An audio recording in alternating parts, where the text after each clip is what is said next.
Study IQ IAS, अब तैयारी हुई affordable. Hello everyone, a very good morning to all of you. मेरा नाम है चंदन शर्मा और स्टडी IQ के यूट्यूब चैनल पे आप सभी का हार्दिक अभिनंदन है। आज है 22 जुलाई और आज हमने बहुत इंपॉर्टेंट आर्टिकल्स और इंपॉर्टेंट करंट अफेयर्स को डिस्कस करना है from the very best source for UPSC preparation in terms of current affairs, और वो है इंडियन एक्सप्रेस न्यूज़पेपर। तो दोस्तों, जो लोग हमारे साथ पहली बार जुड़ रहे हैं उनको मैं बता दूं कि ये डेली 10 बजे सेशंस होते हैं। इंपॉर्टेंट आर्टिकल्स को आपके साथ शेयर किया जाता है और इस तरीके से इसमें दी गई इंफॉर्मेशन को हम एक्सट्रैक्ट करते हैं जो कि आपके एग्जाम के लिए बहुत रेलिवेंट है। यहां तक कि अगर कोई आम इंसान भी इसको देख रहा है तो वो भी इस सीरीज को फॉलो कर सकता है क्योंकि काफी ज्यादा नॉलेज आपको मिलती है। And as per the feedback that is being received by team Study IQ, यहां पर जो इंफॉर्मेशन होती है वो इतनी सिंप्लीफाई हो जाती है that every common man can learn from this series. तो चलिए आज की डिस्कशन को स्टार्ट करते हैं और आज थोड़ा सा होगा कहानी में ट्विस्ट। ठीक है, आज दोस्तों मैंने पेज नंबर्स और उस पेज नंबर में दिया गया एक पर्टिकुलर आर्टिकल उसको चिथने के बजाय एक अलग अप्रोच फॉलो की है जो आपके लिए काफी ज्यादा कारगर साबित हो सकती है। तो बेसिकली हमने कल के सेशन में, कल का सेशन अगर किसी ने नहीं देखा तो मैं उनसे गुजारिश करूंगा कि वो अब देख लें। राइट, वहां पर हमने मणिपुर वायलेंस के बारे में पढ़ाई की थी। आपको सभी को पता है मणिपुर में क्या हुआ। बहुत ही शर्मसार एक इंसिडेंट हुआ है जहां पर दो महिलाओं को नेकेड परेड करवाया गया and it is reports are coming that they were gang raped. Right, so बहुत हीनियस क्राइम हुआ है एंड इट इज टाइम कि गवर्नमेंट इसका संज्ञान लेते हुए स्टर्न एक्शंस ले। ठीक है, कई लोग मुझे मैसेज कर रहे थे कि सर इसमें जो कल्प्रिट्स हैं उसके खिलाफ स्ट्रिक्ट एक्शन क्यों नहीं लिया गवर्नमेंट ने, गोली क्यों नहीं मार दी, ये क्यों नहीं कर दिया, वो क्यों नहीं कर दिया। देखो दोस्तों, लॉ क्रिमिनल को भी मौका देता है खुद को डिफेंड करने का।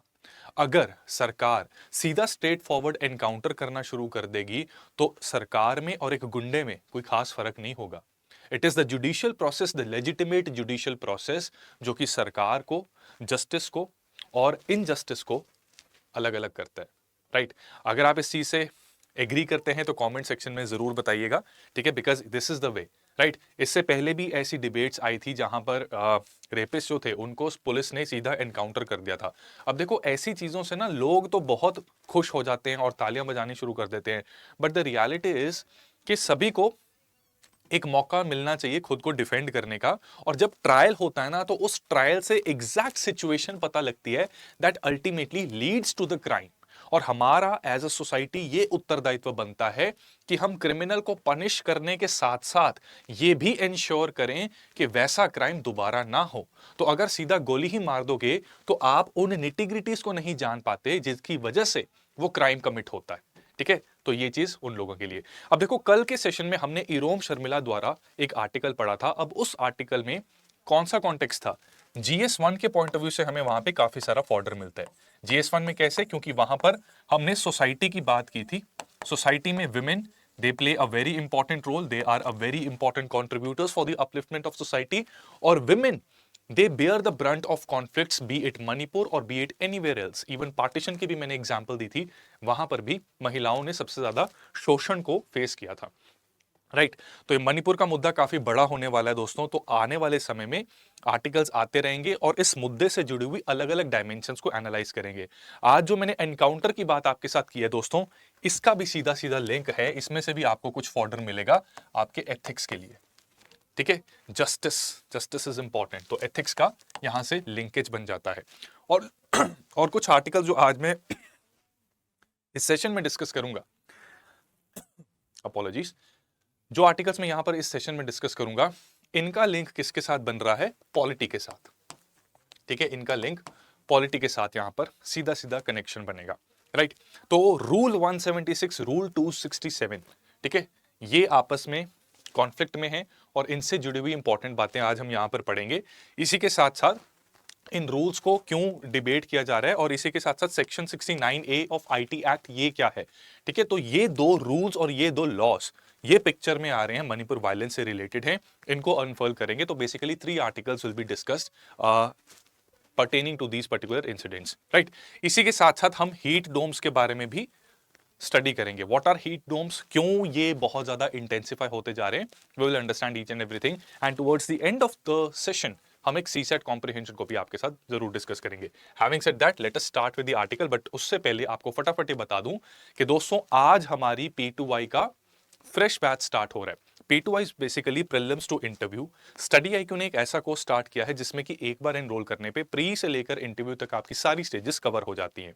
इसमें आपको फाउंडेशन कोर्स मिलता है जहां पर बेसिक से लेकर टॉप के कॉन्सेप्ट्स आपके एकदम क्रिस्टल क्लियर करवाए जाते हैं। बुक्स मिलती हैं आपको जो आपके घर पे होम डिलीवर्ड होती हैं। आपको मेंटरशिप दी जाएगी, आपके आंसर्स इवैल्यूएट होंगे चाहे आप जितने मर्जी आंसर्स लिखें, ठीक है। एक डेडिकेटेड ईमेल दी जाएगी जिस पे आप उन्हें सेंड करके उनकी इवैल्यूएशन करवा सकते हैं। और मेंटोर का आपको एक डेडिकेटेड कॉन्टैक्ट नंबर मिलेगा जिसके साथ आप अलग अलग मुद्दों को डिस्कस कर सकते हैं, चाहे वो टेक्निकल डाउट हो, चाहे स्ट्रैटेजी रिलेटेड डाउट हो, या फिर अपनी तैयारी की अप्रोच या बुक्स कैसे डिसाइड करनी है उससे रिलेटेड डाउट हो। तो यहाँ पर आपको काफी फायदा मिल सकता है। तो this is a very unique concept and unique idea. इतना ही नहीं, जनवरी तक देखो आपकी फाउंडेशन बनेगी, राइट। इस फाउंडेशन में हैंड रिटन नोट्स भी हम ही दे रहे हैं, आपको पता है, ठीक है। तो ये भी एक एडिशनल बेनिफिट है। जनवरी के बाद हमारा फोकस हो जाएगा प्रीलिम्स के ऊपर, तो क्रैश कोर्स आपको ऑलरेडी इसके साथ मिलेगा, अलग से एनरोल करने की जरूरत नहीं है। क्रैश कोर्स के समय पर अलग से बुक्स मिलेंगी जो अपडेटेड होंगी और उसमें कंसाइज्ड मटेरियल होगा जो आपको प्रीलिम्स क्रैक करने में काफी ज्यादा मदद कर सकता है। अब आपको पता है कि ज्ञान इकट्ठा करना एक बात है, लेकिन उस ज्ञान का यूज करना इज द अल्टीमेट थिंग जो आपकी सिलेक्शन इंश्योर करता है, ठीक है। दैट इज द थिंग जो आपकी सिलेक्शन को इंश्योर करता है, right. So in that respect आपको ये बात समझनी है, ठीक है, आपको ये बात समझनी है कि टेस्ट सीरीज भी जरूरी होती है और टेस्ट सीरीज भी इसमें इंक्लूडेड है। और सिर्फ टेस्ट सीरीज इंक्लूडेड नहीं है, इसमें वीडियो सॉल्यूशंस भी उसके दे रखे हैं, right. So all in all काफी ज्यादा कॉम्प्रिहेंसिव और काफी इलैबोरेट कोर्स है। इनफैक्ट प्री के बाद भी हम आपका साथ नहीं छोड़ेंगे, वहां पर मेंस का क्रैश कोर्स आपको मिलेगा, चाहे प्री हुआ हो या ना हुआ हो, और मेंस की टेस्ट सीरीज भी आपको मिलेगी। ये इसलिए है ताकि खुदा ना खासा अगर प्री में दिक्कत आई भी है, आपको मेंस के लिए हम इस प्रकार से ब्राइटनेस डाउन करनी है थोड़ी, मेंस के लिए हम इस प्रकार से आपको प्रिपेयर करें जिसकी मदद से आप जब भी प्री क्लियर करेंगे वो आप क्रैक करेंगे, ओवरऑल एग्जाम अपना क्रैक कर सकते हैं, ठीक है। तो ये इसका बेनिफिट रहेगा आपको। हैविंग सेड दैट, उम्मीद करता हूं कि आप इसमें एनरोल करेंगे टाइमली। आज से क्लासेस स्टार्ट है, आज एनरोल करना। CS Live is the code that you have to use while enrolling, ठीक है। This code you have to use, not any other code. CS Live code से आपको मैक्सिमम डिस्काउंट मिलेगा और यही कोड आपने यूज करना है। साथ में ऑप्शनल लोगे तो और बेनिफिट मिलेगा, ठीक है। चलो पहले आर्टिकल को डिस्कस करते हैं। तो मणिपुर डिस्कशन को राज्यसभा में अलाउ नहीं किया जा रहा। 267 रूल, इसको यूज करना चाहती है opposition, but it is not being allowed, right. तो यहां पर बेसिकली है क्या, 267 है क्या, लेकिन उससे पहले आपकी इंफॉर्मेशन के लिए और जो बिगिनर्स हैं उनको मैं ये बता दूं कि देखो मणिपुर का ये पर्टिकुलर मुद्दा तो है, कल हमने उसको सोसाइटी के पॉइंट ऑफ व्यू से डिस्कस किया, आज पॉलिटी के पॉइंट ऑफ व्यू से डिस्कस कर रहे हैं, ज्योग्राफी के पॉइंट ऑफ व्यू से इसका मैप इंपॉर्टेंट है। तो आपका होमवर्क कॉमेंट में मुझे बताओ और अपने नोट्स में भी इसको ऐड करोगे कि मणिपुर की बॉर्डरिंग स्टेट्स कौन कौन सी हैं, कितने कंट्रीज के साथ ही अपना इंटरनेशनल बॉर्डर शेयर करता है, ये दो चीजें आपने नोट करनी है। और क्योंकि नॉर्थ ईस्ट का जनरली हम मैप इग्नोर कर देते हैं प्रिपरेशन में, इतना ध्यान नहीं देते, so that is the reason कि ये चीजें जरूरी हैं, यहां पर आपको बताया जा रहा है, ठीक है। तो यहां पर देखते हैं अब कि पूरा मुद्दा है क्या। रूल 267 में क्या है कि ऑपोजिशन का क्लेम है कि इस रूल की मदद से हम एक पर्टिकुलर दिन में पार्लियामेंट में, राज्यसभा में एक दिन में एक एजेंडा सेट किया गया है जहां पर अलग अलग बिल्स को टेबल किया जाएगा। तो रूल 267 अकॉर्डिंग टू ऑपोजिशन, इनका मानना है कि जब ये रूल हम इन्वोक करते हैं तो वो जितने बिल्स हैं उनको for the time being suspend किया जा सकता है, ठीक है। और जो important matter of public importance है उसको हम टेकअप कर सकते हैं for the entire day, on that day, ठीक है। ये चीज हम कर सकते हैं, राइट। तो अगर रूल 267 की हम बात करें, सबसे पहला यहां पर हमारे लिए मुद्दा बनता है कि रूल आखिर है कहां दिया होता है ये रूल। ये रूल है rules of procedure and conduct of business in council of states. आप सभी को पता है कि पार्लियामेंट में 2 हाउसेज हैं, तो council of states is Rajya Sabha, ठीक है, राज्यसभा में है। और ये रूल की अगर लॉ या बेयर लैंग्वेज हम पढ़े, ठीक है, तो वहां पर ये क्या कह रहे हैं, that any member may with the consent of chairman move that any rule may be suspended in its application to a motion related to the business listed before the council of that day, and if the motion is carried the rule in question shall be suspended for the time being। Exactly, मेरा भी यही reaction था, ठीक है, इसको पढ़ने के बाद मेरा भी यही रिएक्शन था। ठीक है, सरल भाषा में ऑपोजिशन ने इस पर्टिकुलर रूल को इस प्रकार से इंटरप्रेट किया है, और अक्सर कई लोग इसको इस प्रकार से इंटरप्रेट करते हैं दैट ये रूल की मदद से राज्यसभा के मेंबर पार्लियामेंट्स वो क्या कर सकते हैं, they can give a written notice to suspend all the listed business and discuss an issue of importance that the country is facing. ठीक है, ये मानना है कि इस रूल को इन्वोक करके ये किया जा सकता है। राइट, इसको जरा एक बार डीकोड करते हैं, क्योंकि इसका लिंक आगे आएगा। ठीक है, ये डीकोड हम यहां पे करेंगे, आगे इसका लिंक बनेगा, तो ये याद रखना है आपने। ये कह रहे हैं कोई भी मेंबर पार्लियामेंट, ठीक है, ये मेंबर साहब है, ठीक है, इनके हाथ में ये चिट्ठी है। राइट, कोई भी member parliament with the consent of chairman, यहां पर सभापति बैठे हैं, ठीक है, सभापति महोदय, ये उनके आगे टेबल है, ये आसपास दरबारी होते हैं। ठीक है, इनका कॉन्सेंट चाहिए, ये टिक मार्क इनका कॉन्सेंट है। Right, consent of chairman move that any rule may be suspended in its application। अब क्या है कि एक रूल है, राइट, इस रूल को अप्लाई करने से रोकना है। किस चीज के लिए रोकना है? ठीक है, इसकी एप्लीकेशन को कहां पे रोकना है? To a motion related to a business listed before the council of that day. ठीक है, टू अ मोशन, इस रूल को एप्लीकेशन एक मोशन पर रोकवाई जा सकती है। If the motion is carried, the rule in question shall be suspended for the time being। ठीक है, अब ये जो है ना इनका ये चिट्ठी, ये मोशन है, ये इसको कैरी करना चाहते हैं। ठीक है, ये इसको चाहते हैं कि ये टेबल हो राज्यसभा में, इसके ऊपर डिस्कशन हो, तो 267 रूल की मदद से इनकी परमिशन लेके कोई भी अगर ऐसा रूल है जो इसकी डिस्कशन को रोक रहा है, उसको सस्पेंड किया जा सकता है। समझ आई बात? लेट अस रिपीट, एक बार फिर से रिपीट करता हूं। ठीक है, इस बार इसको फिर से रिपीट करते हैं, थोड़ी अच्छी डायग्राम बनाकर। देखो, ध्यान से समझना, इनके हाथ में एक चिट्ठी है, उस चिट्ठी में एक मोशन है, वो चाहते हैं कि उस मुद्दे के ऊपर चर्चा की जाए राज्यसभा में। अब उस चर्चा के लिए 267 रूल का उपयोग ऐसे होगा कि अगर राज्यसभा का कोई भी ऐसा रूल जो इस चर्चा को रोक रहा है, किसी वजह से ये चर्चा रुक रही है, तो 267 को इन्वोक करके चेयरमैन की परमिशन से उसके ऊपर चर्चा की जा सकती है, और वो डिस्कशन काफी लंबी हो सकती है। ये बेसिकली अगर इस वर्ड टू वर्ड इंटरप्रिटेशन हम निकालें तो ये निकल रही है। कॉमनली राज्यसभा के जो मेंबर पार्लियामेंट्स है, खासकर ऑपोजिशन पार्टीज के, and from time to time इसकी इंटरप्रिटेशन ऐसे भी की जाती है कि रिटन नोटिस, ठीक है, ये मोशन जो है ये रिटन नोटिस है, रिटन नोटिस से जो भी लिस्टेड बिजनेस है, जो बाकी के मुद्दे हैं, उनको सस्पेंड किया जा सकता है, और इश्यू ऑफ इंपॉर्टेंस इसको डिस्कस किया जा सकता है। ये बेसिकली इसका निकल के आ रहा है निष्कर्ष। अब देखो, यहां पर हमारे लीडर ऑफ ऑपोजिशन इन राज्यसभा कौन है? मलाइका अरोड़ा नहीं है, मल्लिकार्जुन खड़गे हैं। ठीक है, एंड प्लीज डियर पीपल, बहुत से लोगों को ना मल्लिकार्जुन खड़गे और आशीष विद्यार्थी सेम ही लगते हैं। ठीक है, बहुत से लोगों को इनमें डिफरेंस लगता है। कई लोगों को लगता है कि इन्होंने पॉलिटिक्स ज्वाइन कर लिया and he has join Congress. ऐसा नहीं है, these two people are different. ठीक है, ओके, ये ना कंफ्यूज नहीं होना आपने, इन दोनों में बहुत फर्क है भाई। ठीक है, ये कांग्रेस के मेंबर हैं एंड लीडर ऑफ ऑपोजिशन है। तो इन्होंने कहा है कि रूल 267 को इन्वोक किया जाए मणिपुर डिस्कशन के लिए, जबकि जो सभापति महोदय हैं, ठीक है, उन्होंने कहा है कि हम इस डिस्कशन को रूल 176 के अंडर कर सकते हैं, and this discussion is going to be short duration discussion. ठीक है, तो बेसिकली 2.5 घंटे की डिस्कशन इस मुद्दे पर की जा सकती है। तो ठीक है, 2.5 घंटे की डिस्कशन करके भी अगर कुछ, इट्स नॉट इंपॉर्टेंट यार कि डिस्कशन कितनी देर की हो रही है, उस डिस्कशन से निकलेगा क्या, that is more important, and that is where are parliamentarians कहीं ना थोड़ी सी यहां पे गड़बड़ है। हालांकि यहां पर ऑपोजिशन की साइड भी बतानी चाहिए आपको। ठीक है, तो यहां पर मैं भी ऑपोजिशन का पक्ष बताऊंगा और साथ में फिर सरकार का भी पक्ष हम बताएंगे, ताकि हम क्रिटिकली दोनों चीजों को और दोनों के आर्ग्यूमेंट्स को समझ सकें। ठीक है, रूल 267 ये कॉन्ट्रोवर्शियल क्यों है? राइट, तो यहां पे ये जो रिक्वेस्ट दी जाती है ना, इट इज रिक्वेस्टेड कि यहां पे मोशंस पिकअप की जाएं।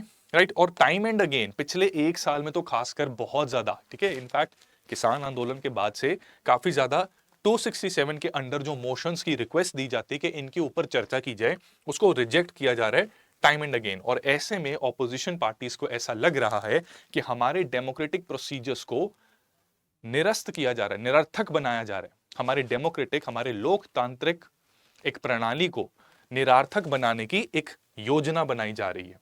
ठीक है, तो इनको ऐसा लग रहा है, क्योंकि इसको एक्सेप्ट करना या रिजेक्ट करना ये किसके हाथ में है? सभापति महोदय के हाथ में। राइट। अब इसी के साथ साथ जो सभापति महोदय हैं, चेयरमैन हैं, वो कह रहे हैं कि रूल 267 जो है, अगर उनको जरूरत पड़ी कि हर दिन उनको ये रूल यूज करना पड़े तो वो भी करने के तैयार हैं, लेकिन इसको यूज करने के लिए मेरिट भी होनी चाहिए। तो इनका कहना है कि ऑपोजिशन कई बार एग्जैजरेट करती है कई चीजों को। कोई एक पर्टिकुलर चीज अगर डिस्कस होनी भी है, और भी कई इंस्ट्रूमेंट्स हैं राज्यसभा के ही प्रोसीजर्स में जिनके तहत इस डिस्कशन को किया जा सकता है, बट ऑपोजिशन सिर्फ एक ड्रामा करना चाहती है मे बी, या एक सीन क्रिएट करना चाहती है, रकस क्रिएट करना चाहती है, तो वो अननेसेसरीली बार बार इस रूल को इन्वोक करने की कोशिश करते हैं। ठीक है, तो ये दोनों साइड आपस में एक तरीके से भिड़ रही हैं। अब यहां पर राज्यसभा में Derek O'Brien, he is an MP, इनका कहना है कि 2016 के बाद से पर्टिकुलरली इस रूल का यूज काफी ज्यादा कम हो गया है। ठीक है, इन्होंने बताया कि 2016 के बाद से जब डीमोनेटाइजेशन को भी डिस्कस करना था, कोई भी नोटिस रूल 267 के अंदर अलाउ ही नहीं किया गया। लेकिन ऐसा नहीं कि डीमोनेटाइजेशन के ऊपर चर्चा नहीं हुई थी, चर्चा हुई थी, ठीक है, लेकिन 267 इन्वोक नहीं हुआ। राइट, तो इन्होंने यहां पर एक बहुत बड़ी टिप्पणी दी, कहते हैं कि इस समय से पहले के होते ना अगर चेयरमैन साहब, राइट, आई थिंक यहां पर chairman was changed, Hamid Ansari हुआ करते थे, वो बदल गए थे। ठीक है, तो उन्होंने कहा कि पुराने चेयरमैन जो थे वो एक्सेप्ट कर लेते थे ऐसे नोटिसेस, और अगर कोई मुद्दा matter of public importance and national importance है तो उसकी चर्चा होती है।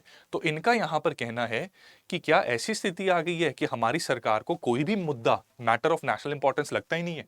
ठीक है, तो दिस इज समथिंग वियर्ड। इसी के साथ इन्होंने यहां पर इस बात के ऊपर भी स्ट्रेस दिया है कि एक बुक के हिसाब से, रूल बुक के हिसाब से चेयरमैन जो रूलिंग करता है ना, जब हाउस की प्रोसीडिंग चलती है, तो सभापति महोदय जब किसी मुद्दे के ऊपर अपना निर्णय देते हैं, वो एक कन्वेंशन बन जाती है। ठीक है, एक प्रेसिडेंट बन जाता है। यानी कि अगर आज मान लो किसी मुद्दे पर डिस्कशन हो रही है कि इसको एक्सेप्ट किया जाए या ना किया जाए, लेट्स से 267, तो चेयरमैन ने तर्क देते हुए कहा कि हाँ जी, इस मुद्दे को एक्सेप्ट कर लिया जाए। ठीक है, अब वो तर्क और उनका डिसीजन ये क्या बन गया, एक प्रेसिडेंट बन गया कि ऐसा हुआ था। 10 साल बाद ऐसा सिमिलर मुद्दा जब दोबारा आए तो वहां पर सेम आर्गुमेंट और सेम लॉजिक को दोबारा यहां पर लेके आया जा सकता है, टू परसुएड द चेयरमैन, उनको फोर्स करने के लिए या उनको इस तरफ झुकाने के लिए कि आपको भी वही करना पड़ेगा जो आज से पहले भी हो चुका है। ठीक है, तो यहां पर यह भी दिक्कत है। और इसी के साथ इन्होंने कुछ एक अकाउंट दिया है जहां पर पुराने chairman they accepted the use of rule 267 of Rajya Sabha rules and procedures. ठीक है, तो यहां पर कुछ एग्जांपल्स दे रखी हैं और कब इन रूल्स को अप्लाई किया गया, और अप्लाई किसके लिए किया गया, अलग अलग इश्यूज को डिस्कस करने के लिए, चाहे वो जम्मू कश्मीर में चल रही हिंसा या टेररिज्म की सिचुएशन हो, गल्फ वॉर में हमारे लोगों को कैसे बचाना है या उसके ऊपर हमारी इंडिया की क्या स्ट्रेटेजी होनी चाहिए वो हो, करप्शन हो, सेक्युलरिज्म के ऊपर अटैक हो, एग्रीकल्चरल क्राइसिस हो या फार्मर सुसाइड्स हो, इन अलग अलग मुद्दों के ऊपर 267 यूज हुआ। अब सवाल यह बनता है कि अगर इन मुद्दों के ऊपर इन द पास्ट 267 यूज हुआ था, तो क्या इतनी बड़ी दुर्घटना घट गई पूरे देश में, मूक दर्शक बन के सब बैठे हुए हैं, धृतराष्ट्र की तरह सबकी आंखें बंद हो रखी हैं, क्या 267 यूज नहीं होना चाहिए? इतना क्या हो गया सरकार को? यह भी अपने आप में सवाल है। इतनी क्या आफत आ गई कि सिर्फ 2.5 घंटे की ही डिस्कशन कर रहे हैं आप? इतना बड़ा मुद्दा बन गया, पार्लियामेंट का सेशन शुरू हुआ है, why is the government not wanting to initiate a discussion? यहां पर कहीं ना कहीं सरकार के ऊपर भी प्रश्न आता है। ठीक है, अब इसका एक और पहलू हमें देखना है। उस पहलू को देखने से पहले आपको कुछ एडिशनल इंफॉर्मेशन मैं दूंगा, और आपसे सभी से ये रिक्वेस्ट है कि लक्ष्मीकांत में पार्लियामेंट का चैप्टर आपके एग्जाम के लिए बहुत ज्यादा इंपॉर्टेंट रहता है। उसमें दिए गए अलग अलग पार्लियामेंट्री इंस्ट्रूमेंट्स जिनको यूज किया जा सकता है by the member parliaments to enforce a certain control over the government, ठीक है, वो एक बार पढ़ लेना। For example question hour, zero hour, special mention, ठीक है, ये इंस्ट्रूमेंट्स हैं जिससे कि टाइम टू टाइम पार्लियामेंटेरियंस सवाल पूछ सकते हैं, ठीक है, सरकार को एक तरीके से कटघरे में खड़ा कर सकते हैं। तो ये एक बार रिवाइज कर लेना।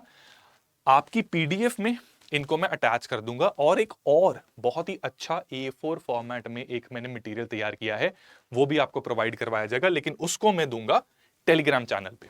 ठीक है, तो वो एक्सेस करने के लिए आप इस टेलीग्राम चैनल को जरूर ज्वाइन करना अगर अभी तक आपने नहीं किया। The name of the channel is Chandan learning, और जब आप सर्च करोगे तो जिस ग्रुप में आप पहुंचोगे उसको CS लाइव ग्रुप के नाम से भी जाना जाता है। ठीक है, so do join this Telegram channel. इस QR कोड को स्कैन करके भी आप मेरे साथ कनेक्ट हो सकते हैं। इंस्टाग्राम पर भी मेरे साथ जरूर जुड़िए, यहां पर भी टाइम टू टाइम में इंपॉर्टेंट डिस्कशन कर लेता हूं। ठीक है, कुछ इंपॉर्टेंट मैसेजेस मैं सभी के लिए शेयर करता हूं और कुछ इंपॉर्टेंट इंफॉर्मेशन बड़े ही कूल इंटरैक्टिव वे में आपके साथ शेयर की जाती है। ठीक है, तो यहां पर भी कनेक्ट जरूर होना। ठीक है, तो एक और आर्टिकल हमें समझना है। एक और आर्टिकल समझने के लिए पहले तो ये जरूरी क्यों है, why to understand this article, पढ़ तो लिया, हो गया नहीं।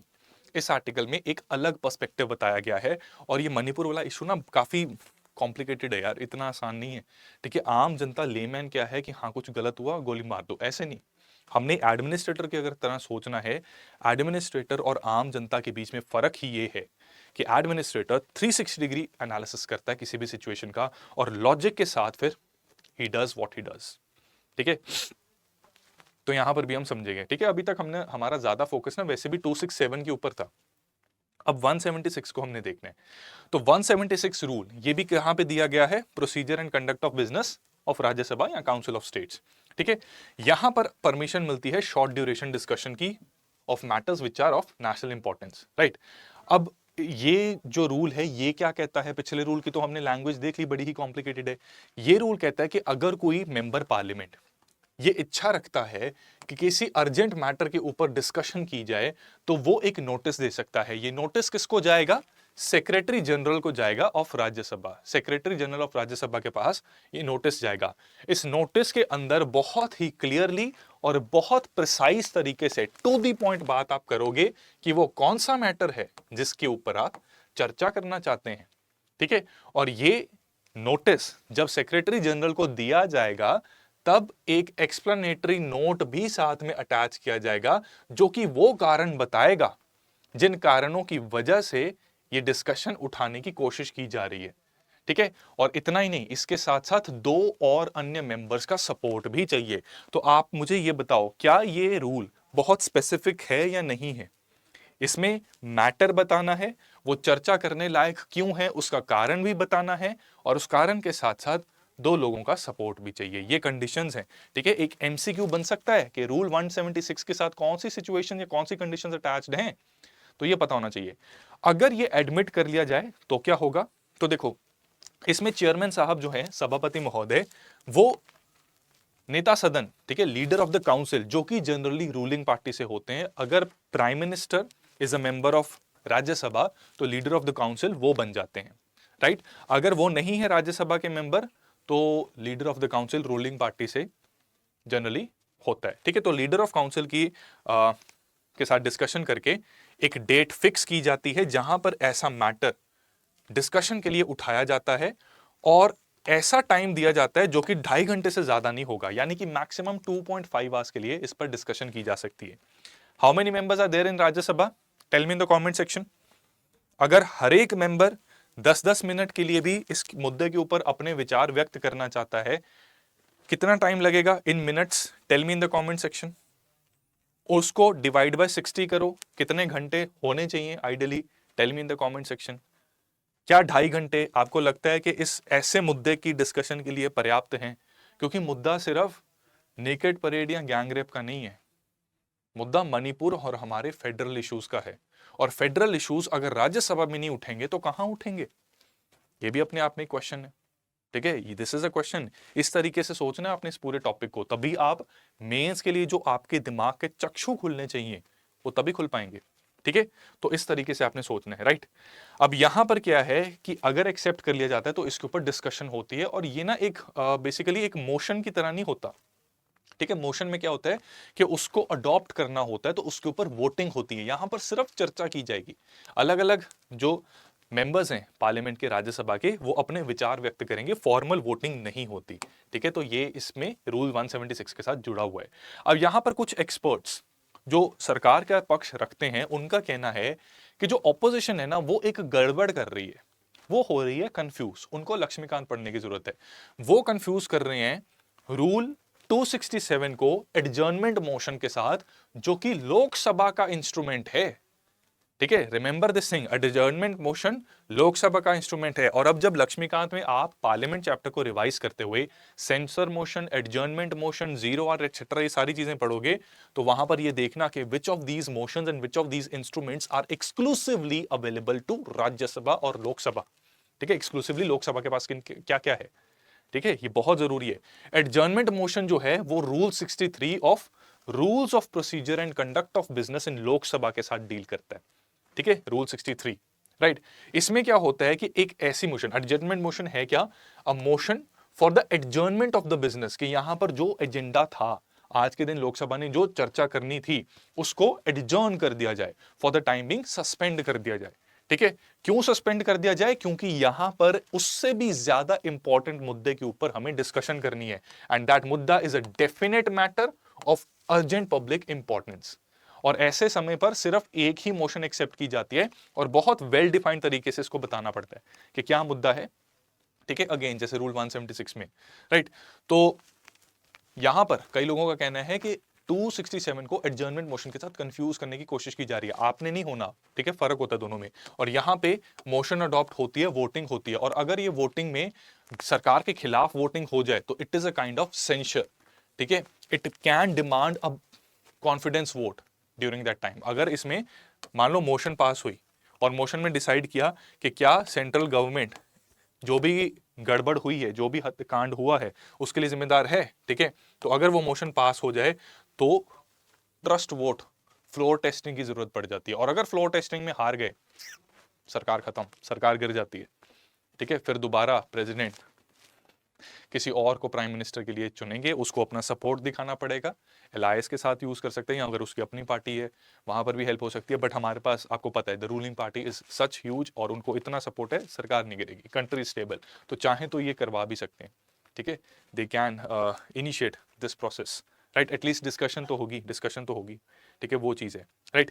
अब यहां पर कहा जा रहा है कि जो 267, अब जो लोग एडजर्नमेंट मोशन और रूल 63 और रूल 267 के कंफ्यूजन को नहीं चाहते, उनका कहना है कि 267 का इंटेंट समझो। इसका इंटेंट ये है कि अगर आप कोई एक पर्टिकुलर मुद्दा डिस्कस करना चाहते हो और एक पर्टिकुलर रूल, ठीक है, उसके आड़े आ रहा है, उसको रोक रहा है, उसके ऊपर चर्चा करने से रोक रहा है, तो इस रूल की सस्पेंशन की बात कर रहा है 267, जैसा मैंने बताया था वो डायग्राम बनाकर गंदी सी। ठीक है, फॉर एग्जाम्पल ये कहते हैं कि अगर मान लो कोई बिल लेके आना है, ठीक है, बिल लेके आना है और कोई रूल इस बिल को इंट्रोड्यूस करने से रुकावट बन रहा है, तो उस केस में 267 का यूज किया जा सकता है। ऑपोजिशन इस रूल को गलत यूज कर रही है, ऐसा कई लोगों का कहना है। ठीक है, और यहां पर आप समझ गए एडजर्नमेंट मोशन। ठीक है, this is a flow chart जहां पर मैंने आपको बताया है एलिमेंट ऑफ सेंसर है। सेंसर आप समझ गए क्या है, जिससे सरकार गिर सकती है, क्योंकि नो कॉन्फिडेंस भी, क्या राज्यसभा में होता है नो कॉन्फिडेंस मोशन? नहीं, लोकसभा में होता है। ठीक है, लोकसभा का सपोर्ट जरूरी है सरकार बनाए रखने के लिए, तो ये लोकसभा का प्रिविलेज है और इससे सरकार गिराई जा सकती है। राज्यसभा में कोई भी ऐसा रूल नहीं है जो सेंसर का एलिमेंट रखता हो, क्योंकि राज्यसभा का रोल सरकार बनाने गिराने में है नहीं।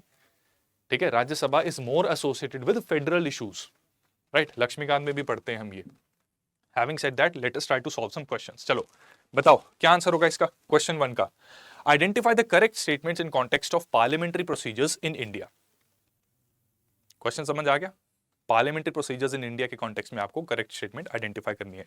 स्टेटमेंट 1 कह रही है rule 267 of rules of procedure and conduct of business in council of states provides for adjournment motion in Rajya Sabha. F, ठीक है, ये फॉल्स है। ठीक है, this is false. Discussion under rule 276 of rules of procedure and conduct of business in council of states shall not exceed beyond 2.5 hours. ऐसा तो नहीं है, ये तो 176 के अंदर था, है ना। तो ये क्या हो गया, अगेन एफ, 2 टाइम्स एफ, दोनों एफ हैं तो आंसर डी बन गया। तो डबल एफ इन डी, ठीक है, answer is D, right. D is the correct answer, right. चलिए अगले क्वेश्चन पे चलते हैं। Identify the correct statements in context of parliamentary system of India. Statement 1 कह रही है adjournment motion can only be introduced in Lok Sabha. Adjournment motion can only be introduced in Lok Sabha. Is this true और false? T, it is true.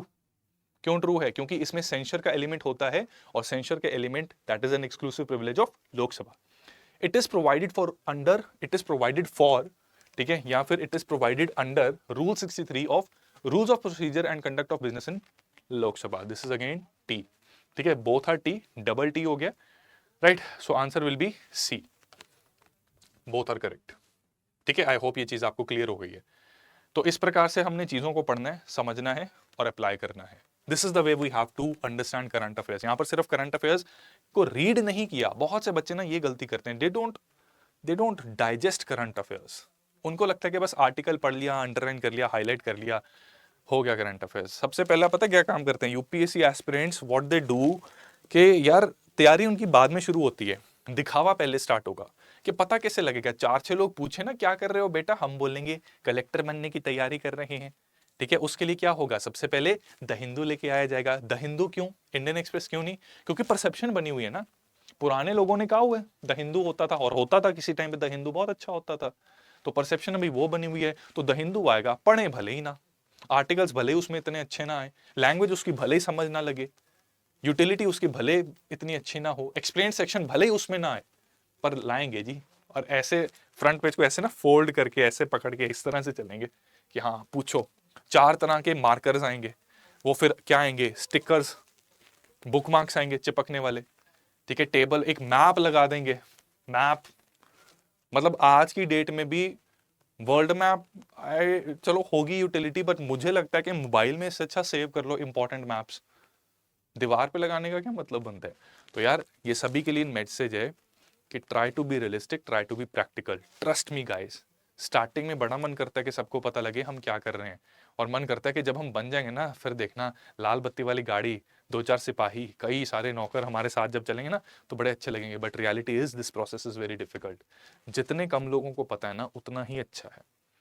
Focus on your self, focus on your preparation. ये जो जितने लोगों को बताओगे ना, यू डोंट रियलाइज एग्जाम आने पर ये प्रेशर बन जाएगा, और वो कुकर बन जाता है फिर। और उसमें क्या होता है कि उस प्रेशर की वजह से हम कॉन्सेंट्रेट नहीं कर पाते। These are all distractions. भावनाओं में मत बहना, प्रैक्टिकल रहना। चलिए, सेक्शन 69A पर भी बात की जा रही है। अब section 69A information technology act का सेक्शन है। इस सेक्शन को यूज किया गया, जो वायरल वीडियो है, आई एम वेरी श्योर जिज्ञासा होती है कई बार कि क्या ऐसा हो गया मणिपुर में। ठीक है, तो बहुत से लोगों ने इसको ढूंढने की भी चेष्टा की होगी, बहुत से लोगों, they might have come across that video which would have been very disturbing. ठीक है, वेरी वेरी डिस्टर्बिंग। ठीक है, कि ये जिन महिलाओं ने वो क्षण जिया है, ठीक है, सोच कर भी रोंगटे खड़े हो जाते हैं, जिन्होंने जिया है उन पर तो क्या ही बीती होगी। तो क्योंकि यहां पर किसी के मान सम्मान की बात है, तो सरकार इस एक्ट को यूज कर सकती है, इस सेक्शन को यूज कर सकती है टू रिमूव सच कंटेंट, क्योंकि ऐसा कंटेंट भीड़ को और ज्यादा भड़काने के लिए यूज किया जा सकता है। ठीक है, जिस कम्युनिटी की अब वो महिलाएं हैं, उस कम्युनिटी को भड़काने के लिए दैट कैन बी यूज्ड, है ना। तो उसको सेक्शन 69A यूज करके हटवाया गया है, राइट। तो इस सेक्शन के अंदर सेंट्रल गवर्नमेंट के पास ये पावर्स हैं that they can take down the content. ठीक है, they can make orders to social media companies कि इस तरह का कंटेंट आप हटा दीजिए, राइट। तो अब हमें समझना है कि इस एक्ट की प्रोविजन क्या है। गवर्नमेंट को ये पावर दी जाती है कंटेंट ब्लॉकिंग ऑर्डर्स इशू करने के लिए। ये ऑर्डर्स किन के इशू होते हैं, ऑनलाइन इंटरमीडियरीज को, for example internet service providers. ये इंटरनेट सर्विस प्रोवाइडर्स कौन हो सकते हैं, for example Jio, Airtel etcetera, जिनकी मदद से हमारे फोन डिवाइसेस में इंटरनेट आता है। ठीक है, टेलीकॉम कंपनीज को, ठीक है, टेलीकॉम सर्विस प्रोवाइडर्स को, वेब होस्टिंग सर्विसेज को, एक्सेट्रा। कमेंट में मुझे बताओ क्या ओटीटी प्लेटफॉर्म्स इस लिस्ट में आएंगे? क्या ओटीटी प्लेटफॉर्म्स के खिलाफ ये ऑर्डर जारी किया जा सकता है कि ऐसा कंटेंट हटा दीजिए, या कोई भी एक पर्टिकुलर कंटेंट है विच कैन क्रिएट ट्रबल, उसको हटा दीजिए? यस, हटाया जा सकता है। ठीक है, ओटीटी प्लेटफॉर्म्स को भी ये ऑर्डर दिया जा सकता है। ऐसा कंटेंट जो हटना चाहिए, उसके पीछे ना अब इसी सेक्शन के अंदर बड़ा ही वेल डिफाइंड चीजें बता रखी हैं कि किन परिस्थितियों में ऐसे कंटेंट को हटा सकते हैं। सरकार के पास किन परिस्थितियों में इस सेक्शन का यूटिलाइज करने की शक्ति है। तो अगर नेशनल सिक्योरिटी पर कोई आंच आ रही है, मान लो कोई किसी तरह समहाउ आर्मी का कोई सीक्रेट, या फिर एक पता लग गई बात कि इंडिया में कोई एक फैसिलिटी है एरिया 51 जैसी, which is very crucial, right. और फॉर एग्जाम्पल मुंबई अटैक्स हुए थे, है ना, मुंबई अटैक्स हुए थे, वहां पर डू यू रियलाइज मीडिया वहां पर क्या कर रही थी? मूर्खों की तरह बने फिरते हैं ये लोग journalist. What was media doing? ठीक है, और बहुत ही जाने माने जर्नलिस्ट ने कहा था कि हमारी क्या गलती है, ये तो सरकार का काम है कि कीप अस अवे, भगवान ने दिया है। ठीक है, देश वहां पर पिस रहा है, टेररिस्ट निर्दोषों की जान ले रहे हैं, and you are covering it live, ताकि उनके हैंडल्स देख सकें, लाहौर इस्लामाबाद में बैठकर उनको इंस्ट्रक्शंस दे सकें। Are you not enough to realise this thing? ठीक है, तो ऐसी चीजें ताकि ना हो, उसके लिए national security can be one particular reason जिससे कि कंटेंट को हटवाया जा सकता है। Right. Second is public order. अगर पब्लिक ऑर्डर खराब हो सकता है, मान लो दंगे वगैरह होते हैं ना, तो तब ऐसे ही कोई भी मैसेज कर दिया, ठीक है, फॉर एग्जाम्पल फलाना फलाना रिलीजियस प्लेस में कुछ गलत हो गया, एकदम से सर्कुलेट हो गया, तो लोग जब रिलीजन की बात आती है तो इमोशनल होते हैं, and in that case they don't see anything else, right. तो पब्लिक ऑर्डर अगर खतरे में है, वहां पर भी सरकार it can try to persuade the internet service providers to remove that content. अगर फॉरेन स्टेट्स के साथ हमारे रिलेशंस हैम्पर हो रहे हैं, फ्रेंडली रिलेशंस, उस केस में भी ये किया जा सकता है। अब पता है क्या, इस कॉन्टेक्स्ट में तो बहुत सा ऐसा कंटेंट है जिससे कि हटने की जरूरत है, बट वही बात है that decent level of freedom of expression government allow कर देती है। तो अक्सर ऐसा होता है कि फॉर एग्जांपल अगर चाइना के खिलाफ या श्रीलंका पर, मालदीव्स पर, या कभी भी ऐसी बात होती है, तो कंस्ट्रक्टिव क्रिटिसिज्म या कंस्ट्रक्टिवली अगर हम बताएं कि उनकी पॉलिसीज कहाँ कहाँ इंडिया के इंटरेस्ट के खिलाफ है, वो अलाउड है। लेकिन बहुत ज्यादा ऐसे भड़काया जाए जिससे फ्रेंडली रिलेशन ही खराब हो सकते हैं और उनकी एम्बेसी के मैसेजेस आने शुरू हो जाएंगे, देखो आप क्या कर रहे हो, तो उस केस में सरकार कैन एक्ट, ठीक है। इसी के साथ साथ incitement to offences. Incitement to offences यही है कि इस कॉन्टेक्स्ट में दंगे और मणिपुर में वायलेंस और ज्यादा भड़काई जा सकती है, तो उसको रोकने के लिए भी they can invoke this particular section, right. अब इसमें जो रीजन है, क्या रीजन है, वो रिटर्न रिकॉर्ड में रहता है। जब ये सेक्शन इन्वोक होता है ना, तो रिकॉर्ड के अंदर वो रीजन भी दिया जाता है। प्रोसीजर क्या है कि ये रिक्वेस्ट सरकार किसको देती है, एक रिव्यू कमेटी को।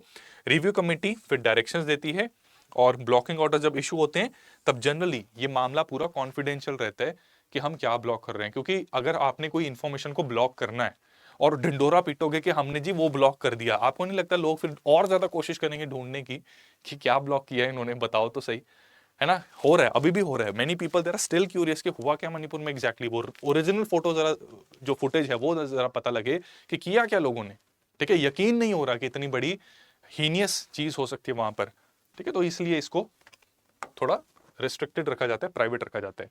अब यहां पर हमारे कोर्ट्स का क्या कहना है। आप सभी को पता होगा कि आईटी एक्ट में एक और सेक्शन था, सेक्शन 66A। 66A और 69A को आपस में कंफ्यूज नहीं करना, दोनों में काफी फर्क है। सुप्रीम कोर्ट ने अपनी एक जजमेंट से सेक्शन 66A को नल एंड वॉइड कर दिया, क्योंकि वो एंटी कॉन्स्टिट्यूशनल था, कॉन्स्टिट्यूशन के बेसिक स्ट्रक्चर को वायलेट कर रहा था। और जिस लैंडमार्क जजमेंट में इन्होंने ये ऐलान किया वो था श्रेया सिंगल केस, ठीक है। तो यहां पर बाला साहब ठाकरे की जब उनका देहांत हुआ था, तो इन्होंने एक कमेंट किया था सोशल मीडिया पर, जिसके चलते इनके ऊपर पुलिस केस हो गया था, एंड ये पूरा मुद्दा फिर काफी ज्यादा न्यूज में आया था। अब यहां पर सेक्शन 66A जो है, इस पर्टिकुलर सेक्शन के हिसाब से पुलिस अरेस्ट वारंट इशू कर सकती है और एप्रोप्रिएट पनिशमेंट दे सकती है उस व्यक्ति को जिसने सोशल मीडिया का इस्तेमाल करते हुए कोई ऑफेंसिव मैसेज डाला हो। नाउ कोर्ट ने जब ये केस सुना तो उन्होंने कहा कि ये ऑफेंसिव क्या है, उसने मुझे काला बोला, ये कुछ लोगों के लिए ऑफेंसिव हो सकता है, कुछ लोगों के लिए तारीफ भी हो सकती है, ठीक है। गोरों में बोलो, वो स्पेशल पैसे खर्च के, ठीक है, पैसे खर्च के जाते हैं टू गेट अ टैन, ठीक है। Oh nice, you got a tan, उनको अच्छा लगता है। धूप उनके यहाँ होती नहीं है, तो हमारे इंडिया में आके नंगे बैठ जाते हैं कि धूप आए जरा, ठीक है, जरा टैन आए, रंग चढ़े हम पर, राइट। बट किसी के लिए वो ऑफेंसिव हो सकता है, ठीक है। तो this is the scenario, right, this is the case. तो ऑफेंसिव क्योंकि बहुत सब्जेक्टिव है, तो this particular section had wide ranging power, जिससे कि executive it could take action against any individual, और किसी भी बहाने के जरिए अंदर किया जा सकता था। अब आपको भी पता है, हम जब आपस में फ्रेंड्स लोग मिलते हैं, राइट, तो कैसे करते हैं, ओ क्या हाल है, वो भी आगे से जवाब कहते हैं ओ सही है ना। तो समझ जाओ ऑफेंसिव की बहुत सब्जेक्टिव टर्म है। अब सेक्शन 66A को तो सुप्रीम कोर्ट ने कह दिया कि नहीं, ये नहीं चलेगा। 69A को लेकिन सुप्रीम कोर्ट ने अपहोल्ड किया। यहां पर इस पर भी चर्चा हुई थी इसी केस में, तो इन्होंने कहा कि ये बहुत ही नैरो प्रोविजन है। नैरो प्रोविजन का मतलब है कि बड़ी लिमिटेड पावर दे रही है सरकार को, और बहुत ही फिक्स्ड क्लियर कॉन्टेक्स्ट में सरकार को ये पावर्स मिल रही हैं। प्रॉपर सेफगार्ड्स भी हैं इसमें, ठीक है। जैसे कि सरकार को पूर्ण रूप से जब तक वो सेटिस्फाई नहीं होती कि ये कंटेंट वाकई में इन चीजों को इंपैक्ट कर सकता है, तब तक उनका एक्ट करना मुश्किल है। दूसरा, जो कंडीशंस दे रखी हैं वो conditions are very much relatable, उनका सीधा सीधा संबंध बनता है आर्टिकल 19 क्लॉज 2 के साथ। तो उस सिनारियो में भी सेम चीज हम देख सकते हैं कि ठीक है, तो कॉन्स्टिट्यूशन के साथ रेजोनेंस मिल रही है, कॉन्स्टिट्यूशन के साथ जो कॉन्स्टिट्यूशन कह रहे हैं वही ये कह रहे हैं, राइट। और इसी के साथ साथ क्योंकि जो कारण है, जिन कारण के चलते आपने इस सेक्शन को इन्वोक किया, वो कारण भी लिखित रूप में देने पड़ते हैं, तो उस परिस्थिति में भी कहा जा रहा है कि section 69A is very much in resonance with the constitution, right. So यहां पर हमें इस चीज का फायदा मिलता है। तो सुप्रीम कोर्ट ने कहा कि 69A में कुछ गलत नहीं। अब एक और केस हुआ था पिछले साल, ट्विटर और सरकार की भी आपस में काफी ज्यादा तानामतूनी चली थी। इन्होंने कर्नाटका हाईकोर्ट में केस कर दिया ministry of information and technology के खिलाफ। उन्होंने कहा कि ये जो ऑफिशियल्स हैं अपनी डिस्प्रोपोर्शनेट पावर यूज करते हैं, हमारे खिलाफ ब्लॉकिंग ऑर्डर्स इशू कर देते हैं टाइम टू टाइम, ठीक है। तो इनका कहना था, हाईकोर्ट का कहना था कि भाई आराम से बैठो, सरकार के पास ये पावर है। अगर सरकार सेटिस्फाइड है कि आपकी साइट के ऊपर, आपकी माइक्रो ब्लॉगिंग साइट के ऊपर कुछ ऐसा कंटेंट है जो हमारी नेशनल सिक्योरिटी को, पब्लिक ऑर्डर को खतरे में डाल सकता है, तो वहां पर हम ये पावर यूज करेंगे, सरकार को अधिकार है, क्योंकि अल्टीमेट जिम्मेदारी तो सरकार की बनती है। और इन्होंने कहा कि एक और बात सुन लो जाते जाते ट्विटर जी, कि सिर्फ आपके वो कंटेंट अकेला ब्लॉक नहीं होगा, अगर वो व्यक्ति गड़बड़ है ना तो उसको अकाउंट भी ब्लॉक करना पड़ेगा आपको। ट्विटर ने कहा ठीक है जी, जैसा कहो, राइट। तो ये कर्नाटका हाईकोर्ट की आर्गुमेंट है। एक सवाल करते हैं मेंस के, तो देखो कई तरह के सवाल यहां पर बन सकते हैं। प्रीलिम्स से रिलेटेड सवाल करने बहुत इंपॉर्टेंट है, क्योंकि सबसे पहले आपको प्रीलिम्स को ही फेस करना है, और वहां पर अगर आपने कट ऑफ क्लियर नहीं की तो मेंस में जितना मर्जी कर लिया कोशिश, मौका ही नहीं मिलेगा, क्या फायदा। तो इसका आंसर बताओ। यहां पर असर्शन रीजन किस्म का एक सवाल है। असर्शन यहां पर ये कह रही है that section 69A of information technology act, it gives extraordinary powers to the government to put restrictions on freedom of expression। ठीक है, क्या एक्स्ट्रा ऑर्डिनरी पावर्स मिलता है to put restrictions on freedom of expression? Actually ना इसको यार ठीक करो, पुट रीजनेबल, ठीक है, रीजनेबल होना चाहिए, reasonable restrictions on freedom of expression. Is this true? Yes, this is true, ये बिल्कुल सही है, रीजनेबल रिस्ट्रिक्शंस हैं सेक्शन 69A के तहत। Under this, government can issue content blocking orders on any content which is offensive। क्या ये true है? नो, ठीक है, any की वजह से और offensive की वजह से। offensive वाला तो 66A था, this is about 69A। तो बहुत ही स्पेसिफिक कंडीशंस में कुछ कंटेंट को ही ब्लॉकिंग ऑर्डर्स मिल सकते हैं, राइट। वो हमने डिस्कस कर लिया कि क्या परिस्थितियां होती हैं। तो A ट्रू है, R फॉल्स है, answer will be option C, ठीक है, ऑप्शन सी इसका करेक्ट आंसर बनेगा। अगले मुद्दे पर चलते हैं। अगला मुद्दा देखो दोस्तों, पूरी दुनिया को कंसर्न करता है, ठीक है। यहां पर क्या हो रहा है कि हीट डोम्स और एंटी साइक्लोन्स को माना जा रहा है कि ये बहुत ज्यादा खतरनाक परिस्थिति उत्पन्न कर रहे हैं, जहां पर गर्मी की वजह से कई लोगों की मृत्यु भी हो सकती है। जैसे कि अगर इंडिया की हम बात करें तो इंडिया में उत्तर प्रदेश के बलिया, यहां पर लगभग 60 लोग पिछले महीने मृत्यु का शिकार हुए थे ड्यू टू हीट वेव। तो ये क्या प्रोसेस है, क्या ये सारी चीजें इंटेल हो रही हैं, let us try to understand. लेकिन उससे पहले थोड़ा सा आपके लिए मेंस का फॉर्डर। अगर आपने मेंस में आपको कोई सवाल आ गया जहां पर आपने क्लाइमेट चेंज के दुष्प्रभाव के बारे में बताना है, तो वहां पर आप कुछ टिप्पणी करने के लिए या अपने तर्कों को, ठीक है, अपनी आर्ग्यूमेंट्स को तर्क देने के लिए, लॉजिक देने के लिए इसका इस्तेमाल कर सकते हैं इंफॉर्मेशन का। यूएस की एक बॉडी है नोआ, इसका टाइम टू टाइम अक्सर हमारे डिस्कशंस में जिक्र होता है, नेशनल ओशियानिक एटमॉस्फेरिक एडमिनिस्ट्रेशन। इन्होंने पिछले महीने ये अनाउंस किया कि जो हमारी जून 2023 है, इट इज द हॉटेस्ट जून, ठीक है, since the temperature recording started around 175 years ago. ठीक है, काफी हॉट थी जून, मतलब काफी ज्यादा हीट थी जून में, काफी ज्यादा अनबेरेबल हीट थी जून में, ठीक है, हॉट को मिस इंटरप्रेट ना कर लेना, ठीक है, काफी ज्यादा हॉट थी जून में, राइट। तो जुलाई में भी कोई ऐसा नहीं है कि परिस्थिति सुधर रही है। यहां पर क्या हुआ कि जुलाई में 20 दिनों को अगर हम देखें तो इसमें से पहले 18 दिन इन्होंने highest ever average daily global temperature record किया है, ठीक है। तो ये information and this information, these are two data statistics, जिसका इस्तेमाल आप एग्जामिन टाइप के क्वेश्चंस में यूज कर सकते हो। जब भी एग्जामिन टाइप का क्वेश्चन आता है ना, वहां पर डाटा देना पड़ता है, ठीक है, तो वहां पर आप टाइम टू टाइम यूज कर लेना, राइट। अब इसके पीछे कारण क्या है? नोआ ने बताया है कि 3 कारण हो सकते हैं। पहला एल नीनो, दूसरा हीट डोम्स का बनना, और तीसरा हाई सी सरफेस टेम्परेचर होना, जो बेसिकली एल नीनो के साथ लिंक्ड है, ठीक है। और heat domes and anticyclones को भी माना जा रहा है, हीट डोम्स के साथ साथ एंटी साइक्लोन्स को माना जा रहा है। इनफैक्ट माना जा रहा है कि हीट डोम और एंटी साइक्लोन ये सबसे गंदे बच्चे हैं, ठीक है, सबसे खतरनाक सिचुएशंस इन्हीं दोनों की वजह से हुई है। लेट अस सी हाउ, किस प्रकार से हो रहा है। तो एंटी साइक्लोन सबसे पहले तो होता क्या है? हाँ जी, P2I 10th जुलाई बैच बताइए। 10 जुलाई के बैच में जो लोग हैं ना वो इसका आंसर बताएंगे, और मेरे को सही जवाब चाहिए, मेरे को नहीं पता। एंटी साइक्लोन क्या होता है? साइक्लोन और एंटी साइक्लोन में मेन डिफरेंस क्या होता है? एंटी साइक्लोन और साइक्लोन में मेन डिफरेंस ये होता है दैट साइक्लोन में जहां पर लो प्रेशर सेंटर होता है, ठीक है, वो आई जो होती है उसकी लो प्रेशर सेंटर होता है। एंटी साइक्लोन में उल्टा है, वहां पे हाई प्रेशर सेंटर बनता है। और हवाएं कहां से कहां फॉलो करती हैं? हाई प्रेशर से लो प्रेशर या low pressure to high pressure? बताओ। हाई प्रेशर से लो प्रेशर में वो फॉलो करेंगी, ठीक है। तो यहां पर एंटी साइक्लोन में सेंटर में हाई प्रेशर है, ठीक है, हाई प्रेशर से लो प्रेशर चलता है, राइट। तो मतलब इसके बाहर की तरफ लो प्रेशर है।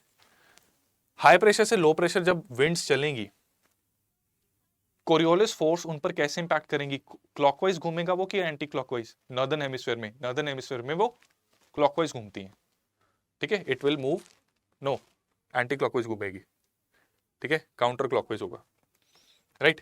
तो यहां पर एंटी साइक्लोन में, ठीक है, ये एक बार चेक कर लेना, I will also check and correct it if needed.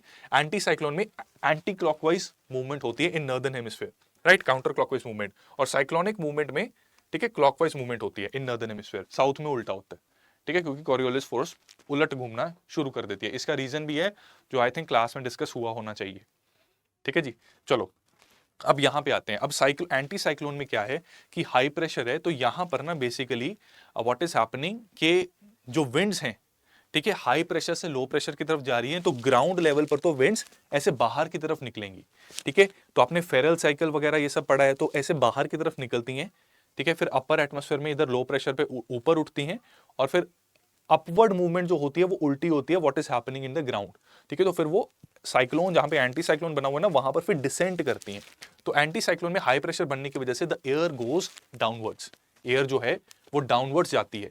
जब एयर नीचे की तरफ जाती है, मुझे आप ये बताइए कि आप बहुत सारे लोग हैं, ठीक है, लिफ्ट में फंस गए हैं लेट्स से, और वो lift free movement, free fall हो रहा है उसका, तो वहां पर क्या होगा? ठीक है, काफी सारे लोग मान लो है, क्या होगा? फ्री फॉल जब हो रहा है तो आप इकट्ठे होना शुरू हो जाओगे, ठीक है, this happens with the molecules. Molecules एक साथ होना स्टार्ट कर जाते हैं, तो वहां पर क्या होता है, क्योंकि जैसे जैसे ग्रेविटी आ रही है, एक्सेलरेशन पड़ रही है ना उन पर, है ना, तो वहां पर वो ऐसे फोर्स उनको इकट्ठा करने की कोशिश करेगी, विच इज इक्विवेलेंट, ठीक है। ये वही परिस्थिति बन रही है जहां पर प्रेशर दिया जा रहा है, दबाव दिया जा रहा है हवा को। जब हवा को दबाव दिया जा रहा है तो प्रेशर क्या हो रहा है? बढ़ रहा है कि घट रहा है? बढ़ रहा है, प्रेशर बढ़ रहा है। जब एयर कंप्रेस होती है तो प्रेशर बढ़ रहा है। प्रेशर जब बढ़ रहा है तो आइडियल गैस इक्वेशन याद करो, केमिस्ट्री में पढ़ते थे हम, 11 12 में, नॉन मेडिकल वालों ने पढ़ी होगी शायद, 10th तक भी शायद पढ़ी थी। आइडियल गैस इक्वेशन होती है PV is equal to nRT, ठीक है। यहां पर एन और आर को आप मान लो कांस्टेंट है, ठीक है, पीवी एंड टी, वॉल्यूम उतनी ही रह रही है, लेट्स अज्यूम प्रेशर बढ़ रहा है, तो यहां पर क्या होना पड़ेगा? या तो वॉल्यूम डिक्रीज हो जाए और टेम्परेचर सेम है, लेकिन वॉल्यूम तो लगभग उतनी ही है, उतना ही एयर कॉलम है, कोई बाहर से अलग से वॉल्यूम जगह तो मिल नहीं रही उनको, तो टेम्परेचर को भी बढ़ना पड़ेगा। तो एंटी साइक्लोन में जब एयर नीचे की तरफ आती है, कंप्रेशन की वजह से टेम्परेचर इंक्रीज होगा। जब टेम्परेचर इंक्रीज होगा तो ग्राउंड लेवल पर क्या स्थिति बनेगी? हीट वेव की, ड्राई कंडीशंस होंगी, हॉट वेदर होगा। और क्योंकि यहां पर एयर ऊपर से नीचे की तरफ आ रही है और गर्म हो रही है, मुझे ये बताओ, घर गिर गिर आए बदरा, क्या यहां पर होगा? ठीक है, यहां पर क्या बारिश होगी? नहीं होगी यार। क्यों होगी बारिश? गर्म है यार, ड्राई हॉट वेदर है। जब हवा नीचे से ऊपर उठती है तो गर्म से ठंडे की तरफ जाती है, तो वहां पर चांसेस है क्लाउड फॉर्मेशन हो सकती है, यहां पर क्यों होगी?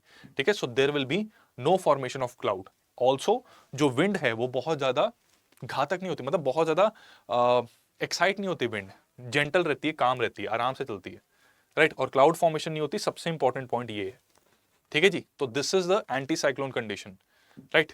तो नॉर्थ अमेरिका में, अल्जीरिया में माना जा रहा है कि एंटी साइक्लोन की सिचुएशन की वजह से ये समस्या आ रही है। इसी के साथ साथ heat domes are also creating a trouble. Now what is heat dome?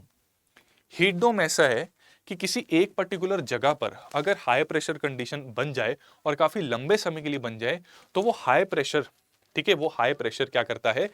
Warm air को ट्रैप करना शुरू कर देते हैं। दिस इज लाइक कि जैसे आप मान लीजिए कि ये एक धरती का सरफेस है, ठीक है, इस धरती के सरफेस पर हाई प्रेशर, ऊपर से हवा में हाई प्रेशर है, राइट। अब नीचे की हवा जो है वो गर्म हो रही है, एल्बिडो भी आ रही है, ठीक है, long wave radiation, short wave radiation आपको पता है, ठीक है। तो वहां पे नीचे हीट उत्पन्न हो रही है, हम भी क्या कर रहे हैं, एंथ्रोपोजेनिक एक्टिविटीज की वजह से हम भी कार्बन डाइऑक्साइड, धुआं, एसी, पता नहीं क्या क्या चल रहा है, तो हीट जो है वो इमर्ज हो रही है। लेकिन इस हाई प्रेशर की वजह से वो हीट एस्केप नहीं हो रही, वो डिस्पर्स नहीं हो रही। तो अगर ये हाई प्रेशर कंडीशन किसी एक सरफेस के ऊपर कई हफ्तों तक मौजूद रहे तो वो बना देता है हीट डोम।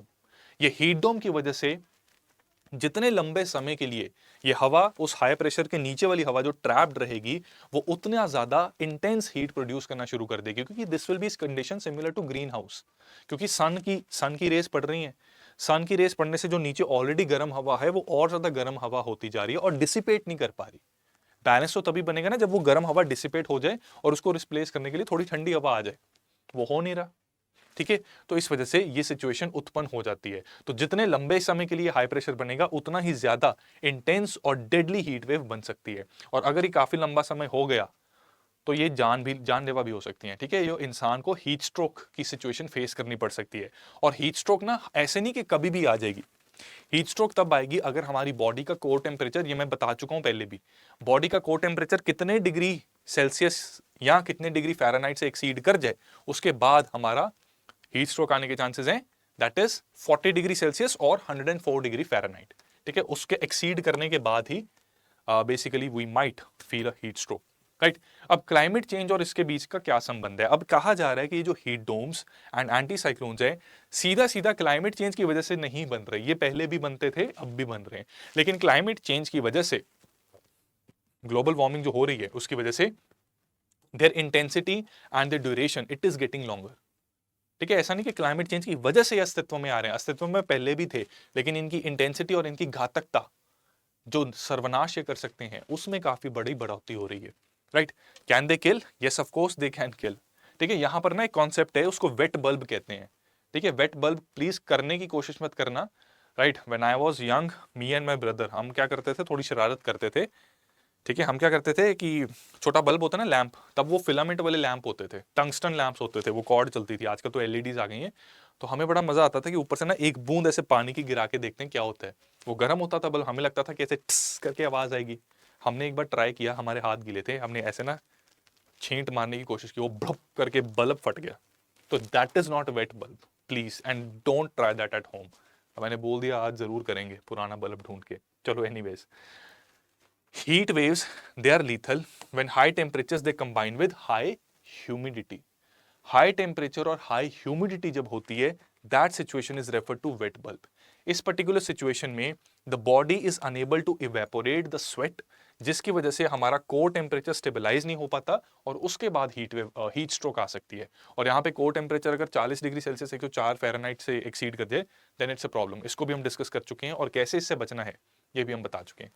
तो उम्मीद करता हूं कि ये सब कुछ आपको समझ लग गया है। इस क्वेश्चन का आंसर दीजिए। Identify the correct statements in context of anticyclones. Anticyclone is a high pressure centre that brings gentle shower at a particular place. Shower, anticyclone, false, ठीक है। The climate change has contributed to increase in intensity in heat wave conditions associated with anticyclones. Climate change has contributed, climate change ने contribute किया है किसमें? Heat waves की intensity को बढ़ाने में, बिल्कुल ये बात सही है, ठीक है। This is true, right. So FT, so this will be B, answer will be B, ठीक है जी। चलो कॉम्प्रिहेंशन करते हैं, let's try comprehension and everyone who has given the correct answer, बहुत बढ़िया। कॉम्प्रिहेंशन पढ़ते हैं, ठीक है। You can read this comprehension, मैं भी साथ साथ रीड करता हूं। ये कह रहे कि money can help us find more happiness so long as we know just what we can and can not expect from it. Money, ठीक है, मनी ऐसा नहीं कि हैप्पीनेस देता नहीं है, देता है, लेकिन तभी देगा जब हमें ये पता होगा कि वो हमें क्या दे सकता है और क्या नहीं दे सकता। कहीं ना कहीं समझ रहे हो, इसका मतलब है कि हमें एक्सपेक्टेशन अपनी रियलिस्टिक रखनी चाहिए मनी से, ठीक है। Many researchers suggest that seeking the good life at a store is an expensive exercise in futility. कि अगर आप अच्छी जिंदगी ढूंढ रहे हो और शॉपिंग के लिए निकल रहे हो तो वहां पे आप ज्यादा खर्च करने की कोशिश करोगे, आपको लगेगा कि मटेरियलिस्टिक वेलबींग से आपको खुशी मिल सकती है, लेकिन वो शॉर्ट लिव्ड होती है। तो इसलिए it might be an expensive exercise in futility. Money can buy us some happiness but only if we spend our money properly. We should buy memories, how much money it cost is not the issue, but how much the money costs us is important. बड़ी deep बात है। How much money it cost is not the issue, कि memories अगर हमने बनानी है, इन memories को बनाने के लिए कितना पैसा लगेगा वो इशू नहीं है, but how much the money costs us, ठीक है, how much the money costs us, वो क्या है, वो मैटर करता है। Money should not cost us our soul.